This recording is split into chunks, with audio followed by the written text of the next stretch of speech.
Hi friends, जय जगन्नाथ। आज मु बनैबी बाईगणर गोटी भजा। एटा पखाल रे साइड डिशेस भाव में बहुत ही भल लगी थाए। गरम भात भी खाई परिबे, बहुत ही टेस्टी लगिबो। चलंतु स्टार्ट करिबा ये रेसिपीटी। देखंतु बाईगण को एठी मु धोईकी एमिति नै जाइछि। एठी देखंतु ए सरू सरू बाईगण को गोटी भाजले बेसी टेस्ट लगे।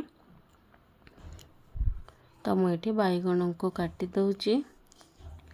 ताकू एमिति मझिरु चिरिकी काटी नेबे। आ देखिबे भलसे कि पोक अछि ना नाही, कारण बाईगण रे बेसिकली पोक थाए। एमिति करी सब बाईगण काटी नेली। एठी मु मसला पाई नै जाइछि पियाज, सुखिला लंका एठी नै जाइछि 3टा। एठी जीरा नै जाइछि। एठी कला सोरिष 1 स्पून नैछि। एठी हलदिया सोरिष 1 स्पून नैछि। हलदिया सोरिष ऑप्शनल, आपणे कला सोरिष रे खाली करि पारे। एठी मु रसुन नै जाइछि। तो एबे मु मसला को सब ग्राइंडिंग कर नेबी। फास्ट मु सुखिला मसला सोरिष जीरा देकी ग्राइंडिंग कर नेबी। देखंतु एठी ग्राइंडिंग हे गेला। एबे मु पियाज रसुन आ लंका देकी ग्राइंडिंग कर नेबी। एमिति कले करना फाइन पेस्ट रेडी हे जिवो। देखंतु केते भल से गोटे पेस्ट बनी जाइछि। एबे मु गोटे कढ़ा बसैकी सेथिरे तेल दे देली। आपण सोरिष तेल करी बहुत ही टेस्टी लागिवो। एबे मु मसला को सेथिरे ऐड कर देकी ताको फ्राई कर नेबी। तो आपण एमिति चाहिले कंचा भी यूज करि परिबे मसला को लुण हळदी गोळेकी। तो मु एठी टिके फ्राई कर नउछि। आपण भी चाहिले फ्राई करके एमिति मसला को नै परिबे। देखंतु मसला भी रेडी हे गलानी।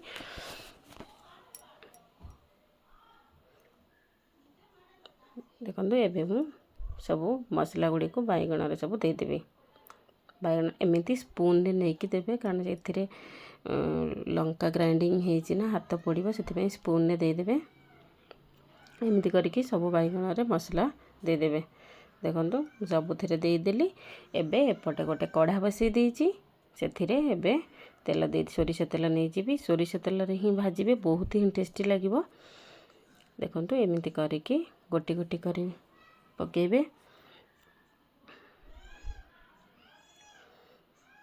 बेसिकली एबे खरा दिन पखाल रे गोटी भजा खाया को बहुत ही टेस्टी लगे। तो एबे ही बनै खाबे, बहुत भल लागिवो। देखो मुझे घोड़े देली, गोटे साइड हो गलानी। एबे मु आ गोटे साइड के ताको पलटे देबे। देखो गोटे साइड गला, गोटे साइड पलटे की ताको मैं पुणी घोड़े देली, गोटे साइड हो जिवो। देखंतु एठी ऑलमोस्ट रेडी हो गलानी। ताको आ टिके टिके हल्का हल्का गोल्डन ब्राउन कलर ताको हवा को दबा। देखंतु एमिति करके मु सब बाईगण गुडी को एमिति भाजी नेली। मु 2 भारे रे मु 8टा बाईगण भाजिली। देखंतु केते भल से भाजी हो जाइछि। आपण भी एमिति थरे बनै की खांतु, बहुत ही टेस्टी लागिवो। जदि आपण को मोर रेसिपीटी भल लगी थाए ताह लाइक शेयर सब्सक्राइब करबा को जमा भी भूलिबेनी। तो आपण भी ए खरा दिन एमिति करके थरे पखाल रे खांतु, बहुत ही टेस्टी लागिवो। पखाल हो कि गरम हो, जो थिरे भी खाइबे बहुत ही टेस्टी लागिवो।